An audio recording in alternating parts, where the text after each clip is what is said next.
LinkedIn presents.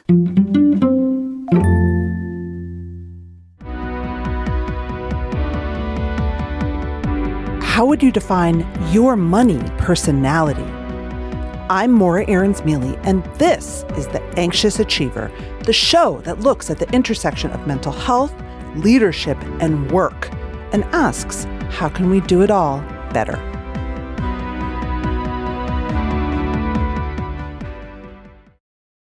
If you're interested in the story behind the business headlines, check out Big Technology Podcast, my weekly show that features in-depth interviews with CEOs, researchers, and reformers in business and technology. Hi, I'm Alex Kantrowitz. I'm a longtime journalist, CNBC contributor, and the host of the show. I empty my Rolodex every Wednesday to bring you awesome episodes, so go check out Big Technology Podcast. It's available on all podcast apps. We'd love to have you as a listener. Transform your growing business with Intuit Enterprise Suite. Automate complex tasks and make faster decisions with integrated tools for financial management, HR, marketing, and more. Visit intuit.com/enterprise to learn more.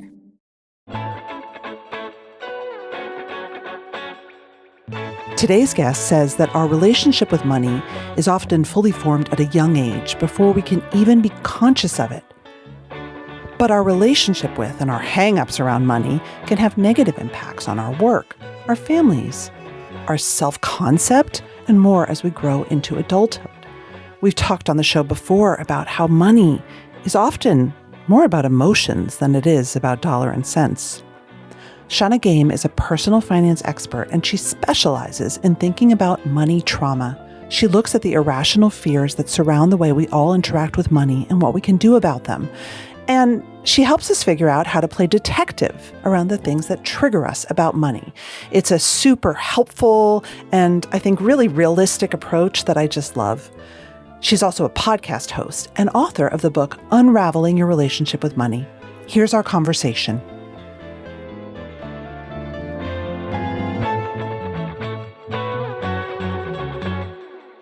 The first part of your book is called Why is Your Relationship with Money So Messed Up? Which is a rhetorical question, I assume, but I'm going to ask it to you like it's a real question. Why is our relationship with money usually so messed up? There is so much that goes into how we interact with money that we're just not thinking about, right? I talk about in the book that by age 7, our money personality, our money habits, our money beliefs are pretty much set in stone, right? It's what we learned or didn't learn as kids around money. And so that just kind of operates on this like unconscious basis. So every time we spend money or we interact with money, that story is playing out, right? Whether we're conscious of it or not. For example, I was just working with a client and he was like, I can't figure out how to make the numbers work. And I really want to hit this goal. But I like every time I go to spend money, I just do I'm so irrational, right? Like I just have to buy everything, even though I know buying everything keeps me from where I want to be. And so, it's really diving into somebody's story and figuring out, for him, he's the eldest of 3 sons. He feels like he's supposed to be the most financially secure. He can't tell his brothers, I'm in a situation where money's super tight. And so it's all of this emotion and story behind our money that gets us in this place of being messed up. And we're used to just looking for the math answer, right? We're used to saying like, let me find a podcast or a blog or a book that gives me the math answer. You get that answer and then you're like, wait a minute, nothing's changing. Why is this happening? Because it's not just that, right? We have to pair these two things together. And so in the opening book, I talk about my irrational fear, I guess you would say, of looking at ATM receipts. Like for 10 plus years, I never looked at an ATM receipt. And you would think that's absolutely nuts as a money expert. Like, how's she not looking at her own money? Exactly. It's kind of your job. It's kind of my job. It's kind of my job. And I'm really good at it with other people, but with myself, I'm not. And so I use that example just to illustrate how we all have these things around money that are kind of our secrets, right? Like our dirty little secrets that we don't talk about because we're just so afraid that people will think we're terrible, we're not perfect, and it reinforces that lie that we somehow all believe that we're just not good with money and that there'll never be enough. I feel like, I mean, in our society, money is sort of the perfect storm between shame and insecurity and ego, right? And identity, And so it is really the perfect vessel for us to put everything in it. Everything. And it is, I believe, like the longest relationship we're ever going to have besides ourselves, right? We're always and forever going to be interacting with this thing called money. And so you're right, it is this intersection of shame, of power, of identity, of self worth, of mental health, of all of these components that we're not used to bringing to the conversation, bringing to the table when we're talking about money, but they all need to be there, right? You talk about anxiety and the role that plays in achieving. We could look at it through the same lens of money, It's right? at the table. I mean, the way that I think of it is like, or maybe it's on your shoulder, it's sort of your invisible companion. And that's the thing that I feel like we're kindred spirits because I never understood, I see people at work playing out patterns every day. And I'm like, this isn't about the task at hand. This isn't about him. This is about you and your history and your childhood and all the stories that are wrapped up in your identity. It just feels so obvious. It And feels so yet, obvious. Yeah, and yet we stay, burdened by the story, right? And I think that's like a narrative that people are afraid of exploring because if we explore the story behind it all, it might lead us to places that might feel super scary and we might have to look at ourselves. So I often say, your spending is a mirror. So if you hold that mirror up, what do you want that to say about you? And most people don't think they have a choice in that, but you have the ultimate choice to decide what you choose to do or not do with your money. And so my hope is that through a lot of the stories in the book, you can kind of see yourself in there or also maybe not feel so bad about yourself and have a sense of courage to be able to hold up a mirror just even a little bit and say, okay, is there something I want to change? Like, what is my story about and what do I want it to be about? okay, money story. So I have written, and my listeners might even know, but my money story is encapsulated through one phone call when I was getting into college, basically when I was a senior in high school. And my father and mother had been going through a protracted, nasty separation, and they used money to punish each other. In my family, money is extremely important, and it's used as a tool to punish and withhold or lavish. And I got into my dream college, an Ivy League university, early decision, which is a huge accomplishment. And I was a recruited athlete. I felt great, and I called my dad, who I didn't live with, and I said, "Daddy, I got in." And he said, "Well, I'm sorry, you can't go. You have to go to the state university. I'm not paying for it." And I I can't describe to you the feeling at that moment, because also I was confused because they sent me to private school. Like, they clearly wanted me to go to a good college, and like I achieved what they asked me to. And then it was like, "Well, no, I'm not going to pay for it." Like, almost like, you know, I don't feel like it. And I was able to work things out. My coach really came through for me, but that's my money story. And it has affected my behavior, for decades now.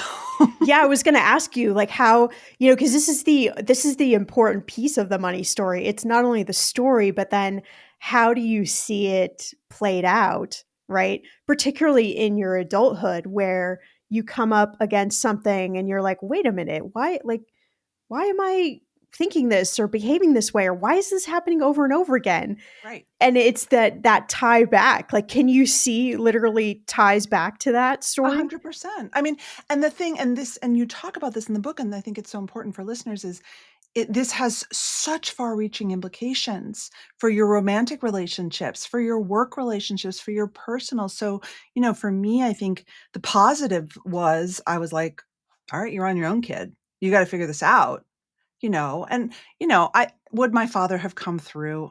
I don't probably. He was, a lot of bark and bite, but it was definitely a sense of like, okay, you can figure this out. And I did.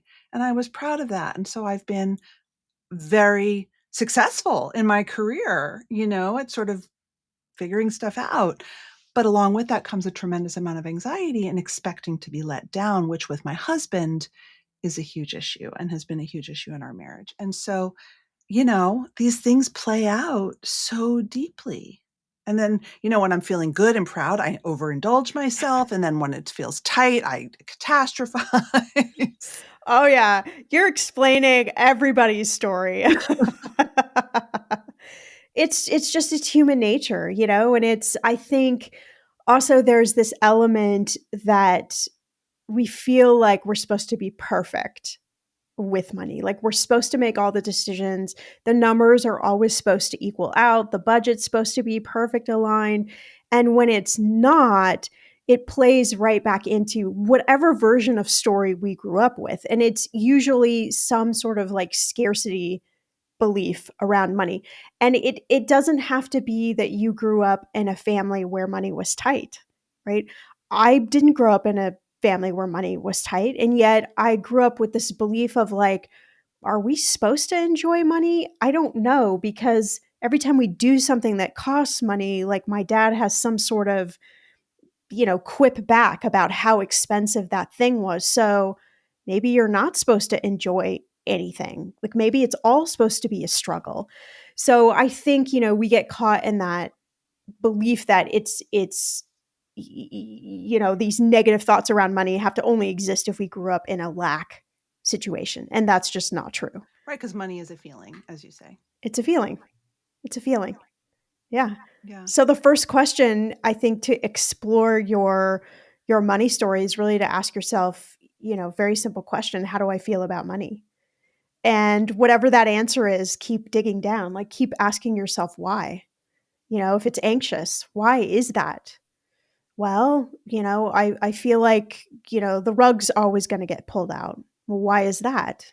And keep drilling down and you're going to get to the bottom of the onion skin, usually around something from your childhood.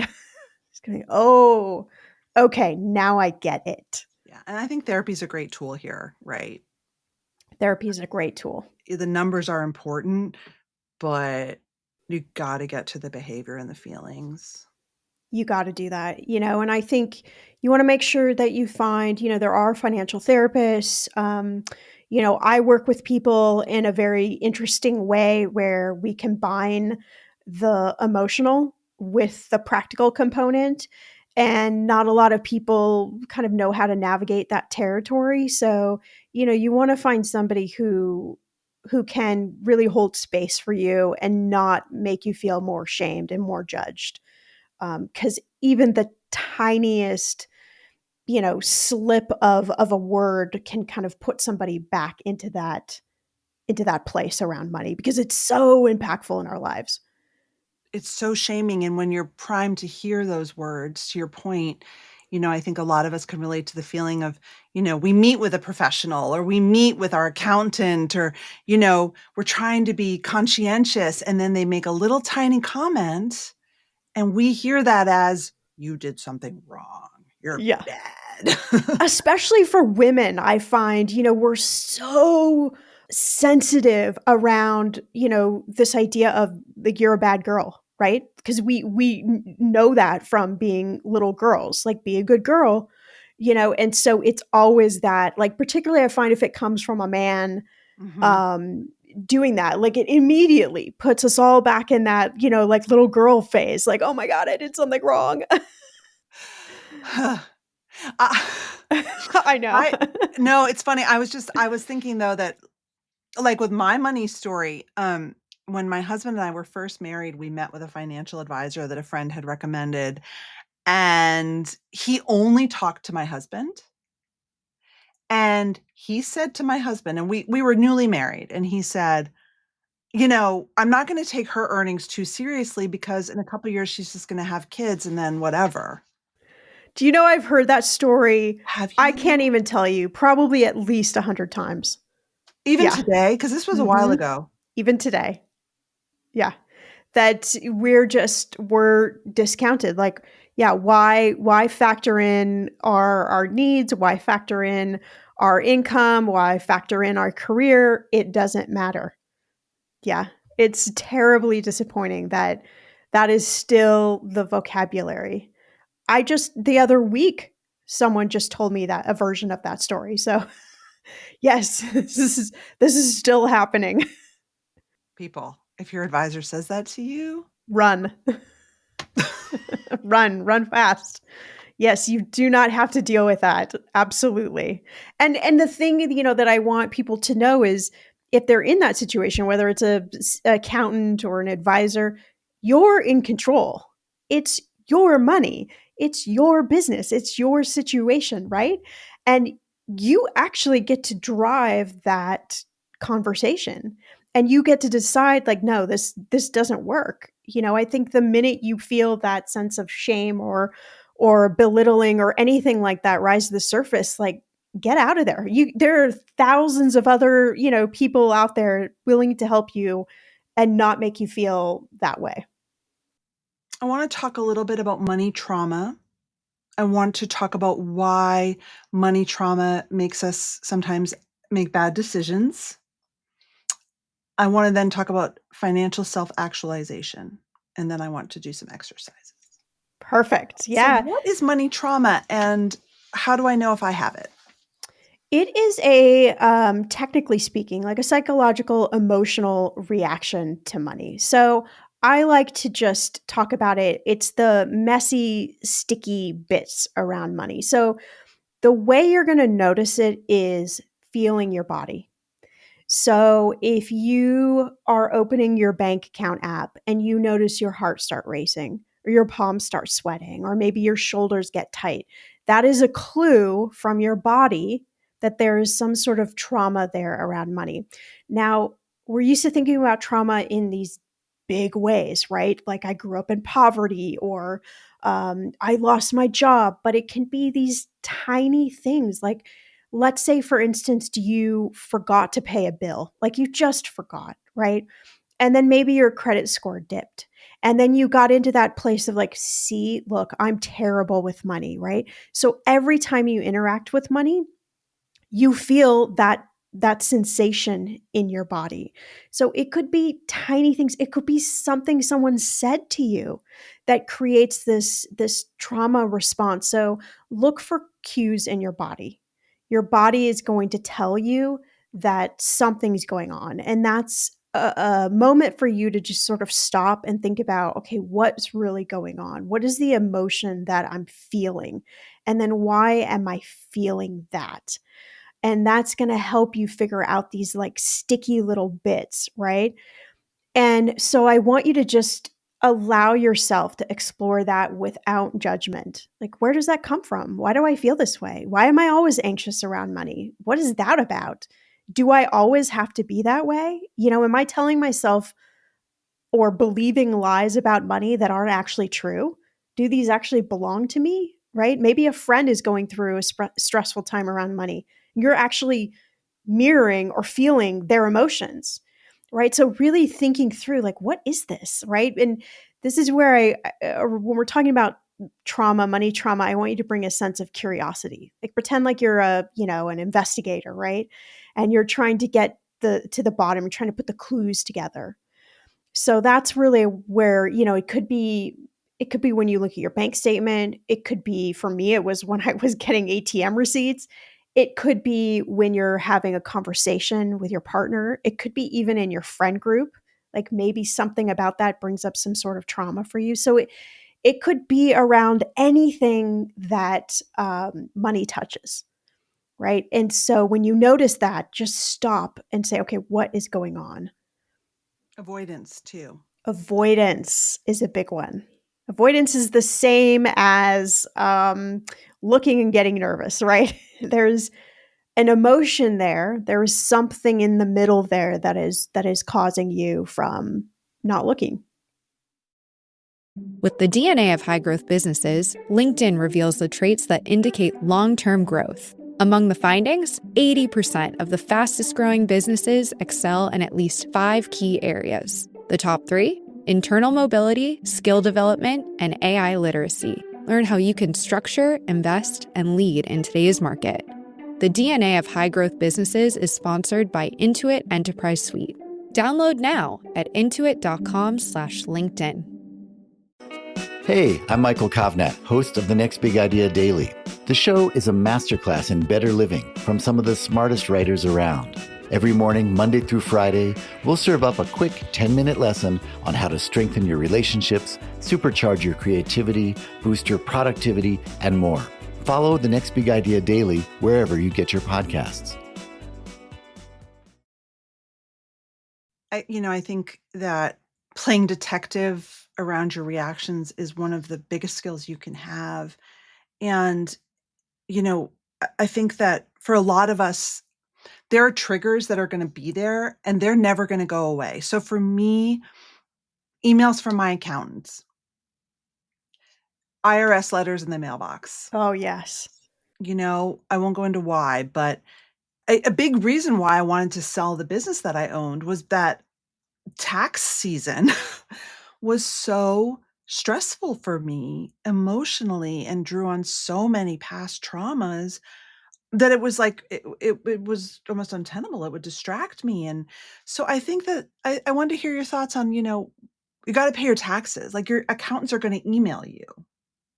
You got to pay your taxes. Your The triggers are going to keep coming. The triggers are going to keep coming.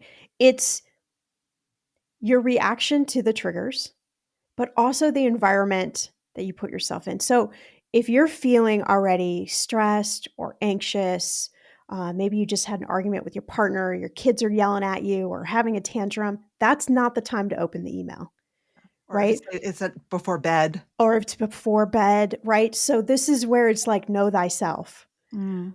Put yourself in an environment that you're giving yourself the best chance of success around this, right? And some of that is talking to yourself ahead of time. Like, look, I know I feel stressed every time I open one of these emails, but I can do it. I've been through these emails before and I'm still here. So whatever's in this email, I'm going to be okay, right? Take yourself to a coffee shop. Like, go do something enjoyable so that you give your body the best chance of having an emotional reaction that will not be complete meltdown or, a panic response. It's still going to come. Like, we can't untrigger our life. But what we can do is build in an environment where we're giving ourselves the best chance of being able to process through it without it, shutting down the system, if you will. Coming to your sort of cognitive triangle here, you then suggest, and I talk I talk about this with my listeners all the time. So the trigger comes, I feel the emotion, I feel the feeling. What happens next? So my habit might be, you did it again. You messed up another tax season. You suck. Why does this always happen to me? It's so-and-so's fault. I'm just going to go and buy a new pair of jeans anyway, or I'm going to, right? 1,000%. Absolutely. So we've got to reverse engineer this, right? So I kind of add on to the behavioral triangle where we know that it originates with our thoughts. Yeah. So if our thought is, yep, see, I'm terrible with money, right? There I go again. That's going to create that whole cascade of fine, I'm just going to go buy another pair of jeans because there's an emotional, dopamine hit that's going to be helpful. And a shortcut, right? It's a habit. Shortcut. It's what I've been doing, so I'm just going to do it again. Yeah, it's easy. It's comfortable. Our brains are lazy. It's what we do. Even if we know it's going to derail, what we're actually trying to do.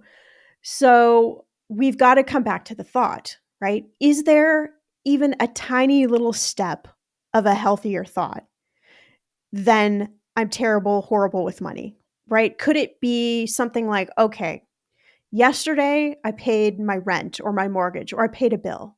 So see, actually can be trusted with this. Or see, I can make good decisions, right? You got to find little threads of belief, right? Little thread that helps you change that thought, because that thought then cascades into a feeling. The feeling then immediately goes to an action, right? And the action is we're going to maybe go for a walk instead of go buy, another $100 pair of jeans, or we're going to call a friend, or we're going to put on our favorite movie, or I don't know, we're going to do something, right? Something.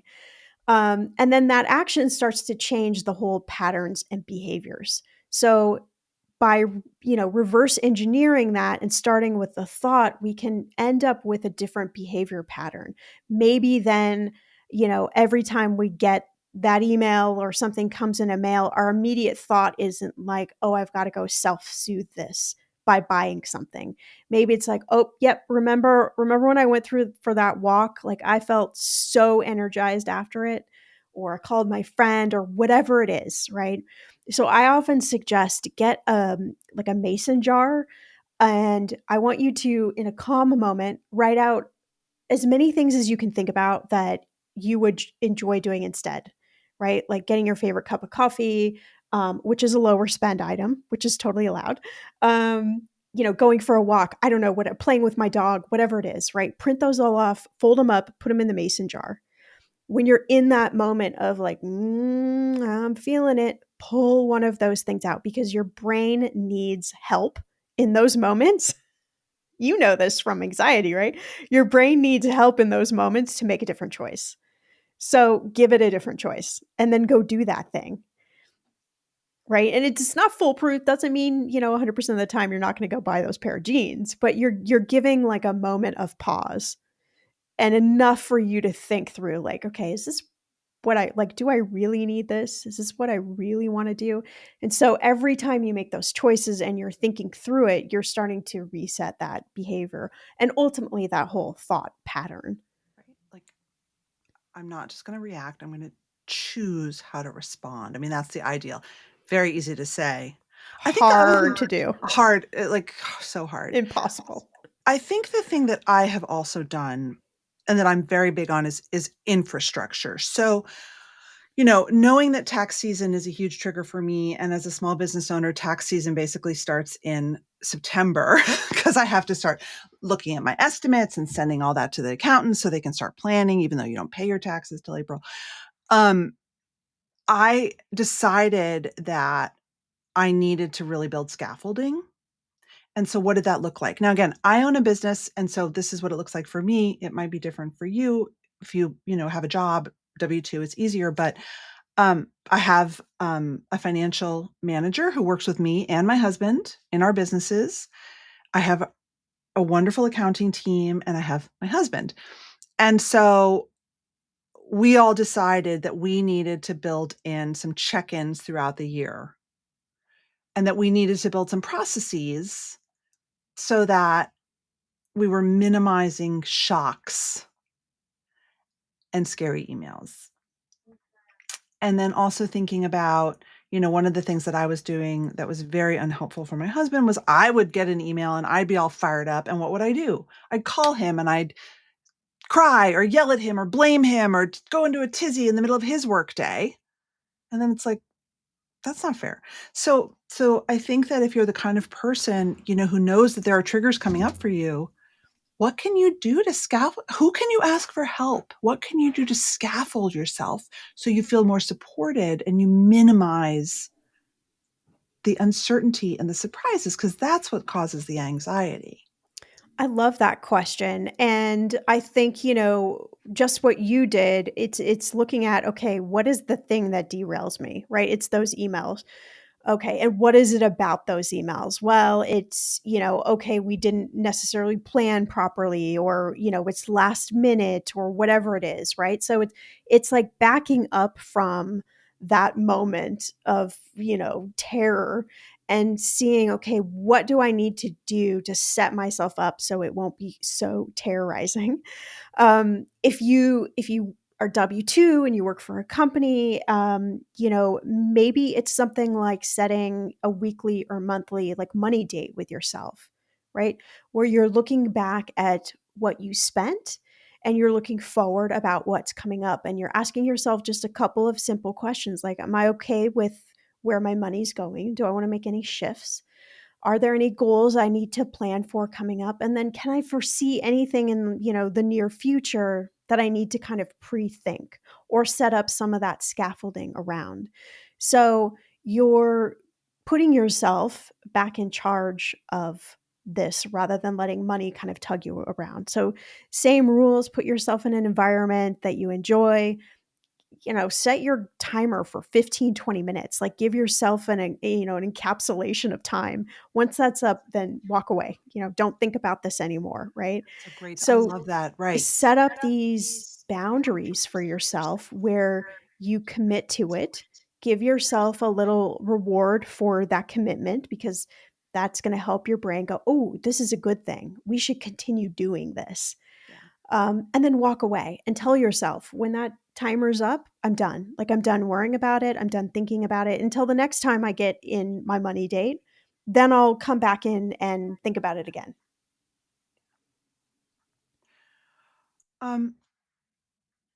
You talk about Keisha Blair and financial self-actualization.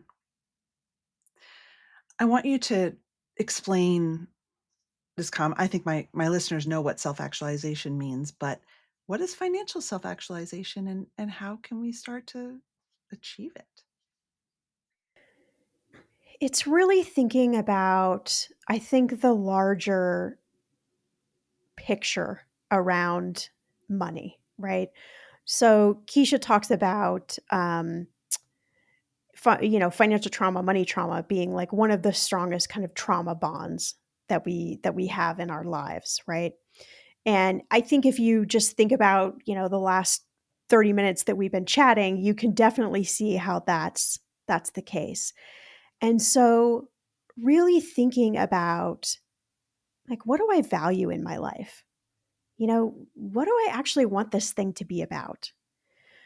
Do I actually really like the career I'm in? Like, oh, I actually have a choice in that. What do I want the next, 10, 15 years of my life to look like?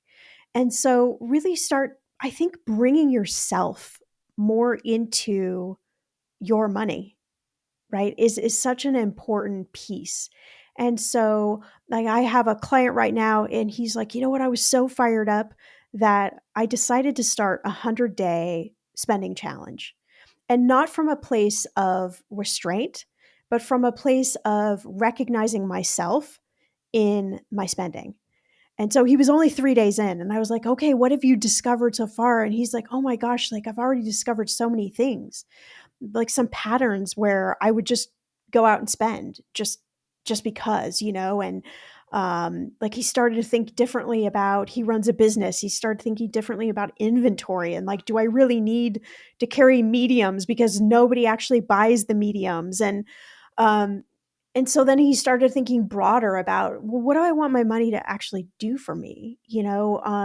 What are the like passions and the causes that I care about? How can I help other people with the money I have? And so he started to think out broader by just looking at, and he literally is itemizing I'm talking about gas, I'm talking every single purchase. And he's asking himself, how does this help me be the version of me I want to be? Like, how does this help me be more authentically me? And so he's just thinking about every purchase from that place for 100 days. And then I've given him journaling prompts along the way to think about this and think about how this is helping him or hurting him from being the person he wants to be. I am totally stealing this. Steal And it. listeners, if you want to do it with me, because what an incredible way. to your point, our attitudes about money are formed when we're 7, you said? By 7, yep. Good Lord. So a lot of us are not self-actualized at all in that we are living out other people's definition of good, other people's values, right? Mm-hmm. Being unself-actualized means that you are yoked to other people's beliefs, not yours. And what an incredible way to sort of pull apart than by looking at how you act out money. Mm-hmm. It is probably one of the most powerful exercises you can do. And if you can put yourself in a place of the thought that this is not about restraint, this is not about what I can't do. This is more of a story of what I want to do and how do I make shifts to make that happen.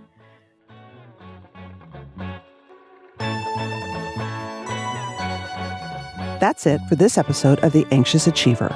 The show is produced and edited by Mary Dew with production support and sound engineering by Nick Krinko.